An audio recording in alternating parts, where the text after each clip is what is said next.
Okwezi kw'ikumi na kumwe omwaka gw'2024 gavumenti ya Uganda ekataho obuhumbi 27 okushongera enteekateeka y'okwejunisa ebintu ebikurinda ebitengurize renewable energy ebirimu nka solar, gas z'okuteeka, sigiri hamwe n'ebindi n'ekigendererwa ky'okurwanisa empindahinduka y'obwire. Gavumenti erikwejunisa sente ezi okurabira mu kitongole kya Uganda Energy Credit Capitalization Company bakakora endagaano na kampuni zitari zimwe na zimwe okuhereza ababonyoro ebintu ebirikwejunisibwa omu kurinda ebitenguhirize ebikyendezibweho emihendo. Baitu bamwe omu batuura hamwe n'abarikurwanirira abantu nibagira ngu nabo gavumenti yatiireho biliyoni 47 emihendo y'ebintu nka solar, gas na za sigiri ekiri ahaiguru ekirikubaremesa abantu ba buriijo okubigura. Omuntu wa buli kiro kikyali kizibu muno okukozesa tekinologies zino habwokuba esente zaho skills zikyali haiguru nobwaloho government subsidy. Esente zigehezibweho hansi ya programu eno, meaning it is a bit cheaper. Baitu kandi tugainayo omuntu atakusoboraho nezitite zikwetagisa hata ekyo nikitukakataho nikimanyisa tugaina omulimo. Ismail Kusemererwa ori executive director wa Merak yagamba ngu abantu ba buriijo bakabire nibenda okwejunisa gasi okuteeka bitu esente nizibarema.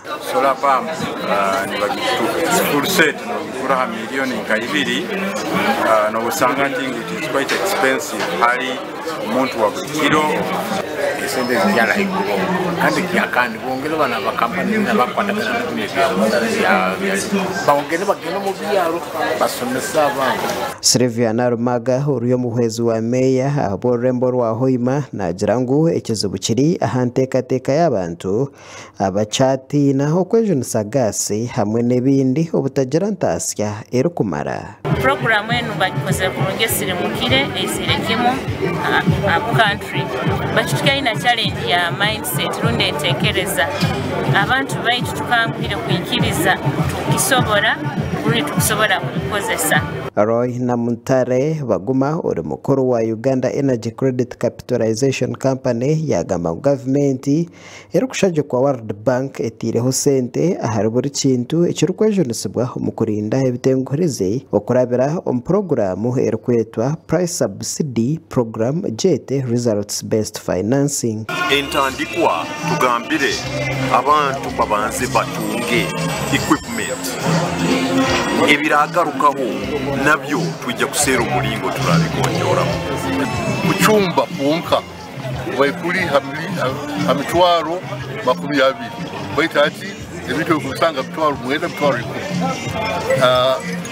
amani agakolesa solar dala mitwaro 45 baguma nashobora ngu abantu babanze batunge ebikwato rero ebirikweyongerwaho gavumenti ebyinire plani.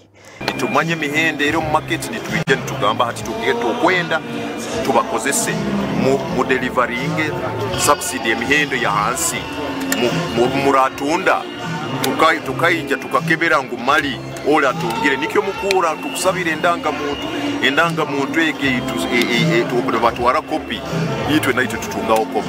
Enteekateeka egi neija kuhwaho mu kwezi kwa mukaaga omwaka gw'2027 amakuru aga gashakwa gadasaba.